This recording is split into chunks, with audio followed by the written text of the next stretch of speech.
नमस्कार दोस्तों, जैसा कि आज सावन का पहला सोमवार है और आज के दिन कई सुहागनी महिलाएं और कुंवारी लड़कियां व्रत रखती हैं। कहा जाता है कि सावन के सोमवार का व्रत रखने से मनवांछित कामना पूरी होती है। सुहागन महिलाओं को सौभाग्यवती होने का आशीर्वाद प्राप्त होता है और पति को लंबी आयु प्राप्त होती है। वहीं अगर कुंवारी कन्याएं ये व्रत रखती हैं, तो उन्हें सौभाग्य वर की प्राप्ति होती है। आइए सावन सोमवार की व्रत कथा को आरंभ करते हैं। पौराणिक कथा के अनुसार अमरपुर नगर में एक धनी व्यापारी रहता था। दूर दूर तक उसका व्यापार फैला हुआ था। नगर में उस व्यापारी का सभी लोग मान सम्मान करते थे। इतना सब कुछ होने के बावजूद भी वह व्यापारी अंतर मन से बहुत दुखी था, क्योंकि उस व्यापारी का कोई पुत्र नहीं था। दिन रात उसे एक ही चिंता सताती रहती थी।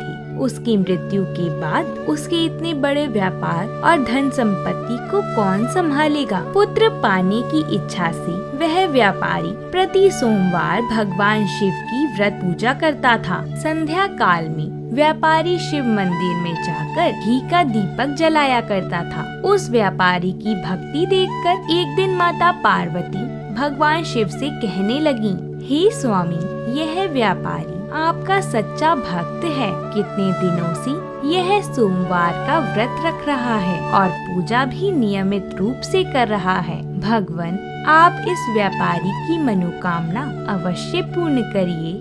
भगवान शिव ने मुस्कुराते हुए कहा, हे पार्वती, इस संसार में सबको उसके कर्मों के अनुसार ही फल की प्राप्ति होती है। देवी प्राणी जैसा कर्म करते हैं, उन्हें वैसा ही फल प्राप्त होता है। इसके बावजूद पार्वती जी नहीं मानी। उन्होंने आग्रह करते हुए कहा, नहीं प्राणनाथ, आपको इस व्यापारी की इच्छा पूरी करनी ही पड़ेगी। यह आपका अनन्य भक्त है। प्रति सोमवार आपका विधि पूर्वक व्रत रखता है और पूजा अर्चना भी करता है, और इसके बाद आपको भोग लगाकर एक समय भोजन ग्रहण करता है। आपको इसे पुत्र प्राप्ति का वरदान देना ही चाहिए। पार्वती जी का इतना आग्रह देखकर भगवान शिव जी ने कहा, तुम्हारे आग्रह पर मैं इस व्यापारी को पुत्र प्राप्ति का वरदान अवश्य दूंगा, लेकिन इसके पुत्र की आयु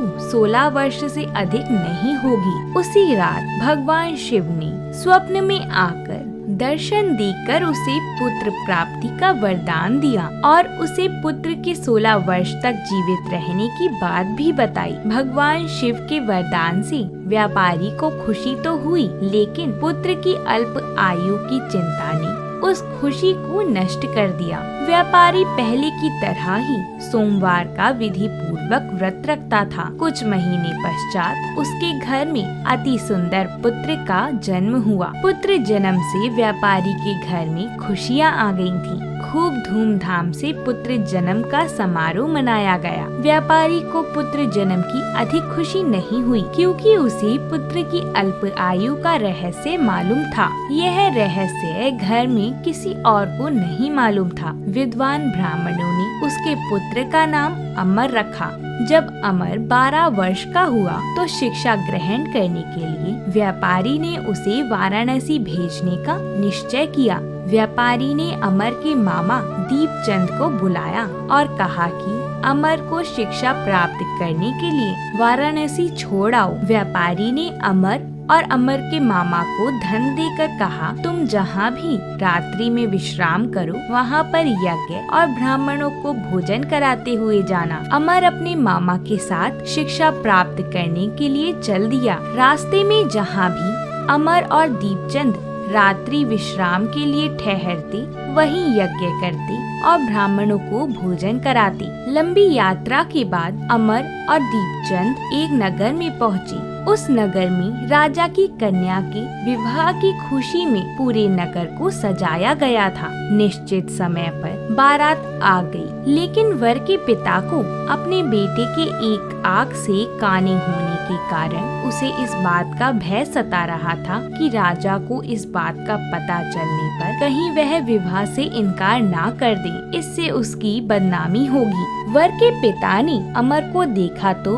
उसे एक विचार आया। उसने सोचा कि क्यों ना मैं इस लड़के को दूल्हा बनाकर राजकुमारी से विवाह करा दूं। विवाह के बाद इसको धन देकर विदा कर दूंगा और राजकुमारी को अपने नगर में ले जाऊंगा। वर के पिता ने इसी संबंध में अमर और दीपचंद से बात की। दीपचंद ने धन मिलने के लालच से वर के पिता की बात स्वीकार कर ली। अमर को दूल्हे के वस्त्र पहनाकर राजकुमारी चंद्रिका से विवाह करा दिया गया। राजा ने बहुत सा धन देकर राजकुमारी को विदा किया। अमर जब लौट रहा था तो उससे सच नहीं छुपाया गया और उसने राजकुमारी की ओढ़नी पर लिख दिया, राजकुमारी चंद्रिका, तुम्हारा विवाह तो मेरे साथ हुआ था। मैं तो वाराणसी में शिक्षा प्राप्त करने जा रहा हूँ। अब तुम्हें जिस नवयुवक की पत्नी बनाया जाएगा वह एक आँख से काना है। जब राजकुमारी ने अपनी ओढ़नी पर लिखा हुआ पढ़ा तो उसने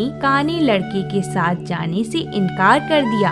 राजा ने सब बातें जानकर राजकुमारी को महल में रख लिया। उधर अमर अपने मामा दीपचंद के साथ वाराणसी पहुंच गया। अमर ने गुरुकुल में पढ़ना शुरू कर दिया। जब अमर की आयु 16 वर्ष हुई तो उसने एक यज्ञ किया। यज्ञ की समाप्ति पर ब्राह्मणों को भोजन कराया और खूब अन्न वस्त्र दान में दिया। रात को अमर अपने शयन कक्ष में सो गया। शिवजी के वरदान के अनुसार ही शयन अवस्था में ही अमर के प्राण छूट गए। सूर्योदय होने पर मामा अमर की मृत्यु देखकर रोने पीटने लगे। आसपास के लोग भी एकत्र होकर दुख प्रकट करने लगे। मामा के रोने और विलाप करने के स्वर से गुजरते हुए भगवान शिवजी और माता पार्वती ने भी उसकी पीड़ा सुनी। पार्वती जी ने भगवान शिव से कहा, मुझसे इसके रोने का स्वर सहन नहीं हो रहा है, आप इस व्यक्ति के कष्ट अवश्य दूर करें। भगवान शिव ने माता पार्वती जी के साथ अदृश्य रूप में समीप जाकर अमर को देखा। तब भोलेनाथ ने पार्वती जी से कहा, यह तो उसी व्यापारी का पुत्र है जिसे मैंने 16 वर्ष की आयु का वरदान दिया था। इसकी आयु तो पूरी हो गई है। माता पार्वती जी ने फिर भगवान शिव से निवेदन किया, हे स्वामी, आप इस लड़के को जीवित करें, नहीं तो इसके माता पिता पुत्र की मृत्यु के कारण रो रो कर अपने प्राणों को त्याग देंगे। इस लड़के का पिता तो आपका परम भक्त है, वर्षों से सोमवार का व्रत करते हुए आपको भोग लगा रहा है। पार्वती जी के आग्रह करने पर भगवान शिव ने उस लड़के को जीवित होने का वरदान दिया और कुछ ही पल में वह जीवित होकर उठ बैठा। शिक्षा समाप्त करके अमर अपने मामा के साथ अपने नगर की ओर चल दिया। दोनों चलते हुए उसी नगर में पहुँचे जहाँ अमर का विवाह हुआ था। उस नगर में भी अमर ने यज्ञ का आयोजन किया। समीप से गुजरते हुए नगर के राजा ने यज्ञ का आयोजन देखा। राजा ने अमर को तुरंत पहचान लिया। यज्ञ समाप्त होने पर राजा अमर और उसके मामा को महल में ले गए।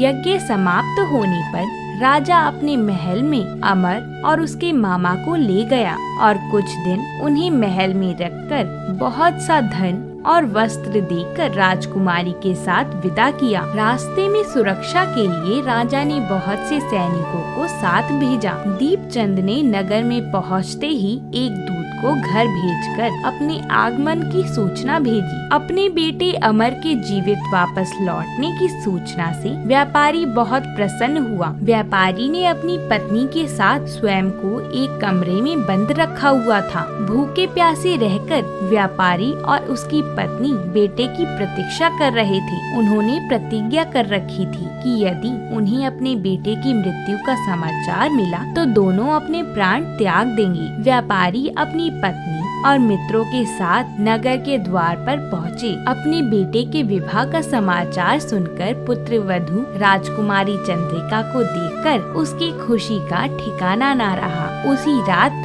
भगवान शिव ने व्यापारी के स्वप्न में आकर कहा, हे पुत्र, मैंने तेरे सोमवार के व्रत करने और व्रत कथा सुनने से प्रसन्न होकर तेरे पुत्र को लंबी आयु प्रदान की है। व्यापारी बहुत प्रसन्न हुआ। सोमवार का व्रत करने से व्यापारी के घर में खुशियाँ लौट आईं। शास्त्रों में भी लिखा है कि जो स्त्री पुरुष सोमवार का विधि पूर्वक व्रत करते हैं और व्रत कथा सुनते हैं, उनकी सभी इच्छाएं पूरी होती हैं। सावन के सोमवार का व्रत रखकर शिव जी और माता पार्वती जी को दूध, दही, घी, शक्कर, शहद और गंगा जल से शिव परिवार को स्नान कराएं। फिर चंदन, फूल, फल, धूप, दीप, वस्त्र, बेलपत्र, भांग, धतूरा आदि अर्पित करें। शिव चालीसा और शिव मंत्रों का जाप करके सावन सोमवार की व्रत कथा पढ़ें या सुनें और अपनी कामनाओं को शिव जी से पूरी करने की प्रार्थना करें। इसके बाद आरती करें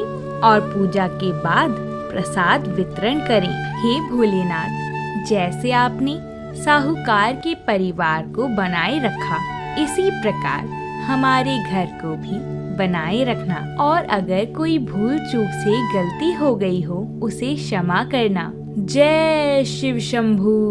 अगर आपको ये वीडियो अच्छी लगी हो तो कमेंट में हर हर महादेव अवश्य लिखिएगा और ऐसी ही आने वाली व्रत कथाओं एवं उनसे जुड़ी जानकारियों को जानने के लिए हमारे चैनल पर्व रहस्य त्योहार को जरूर सब्सक्राइब कर लें। साथ ही में बेल आइकन को भी जरूर दबाएं ताकि आपको कथाएं समय अनुसार मिलती रहें।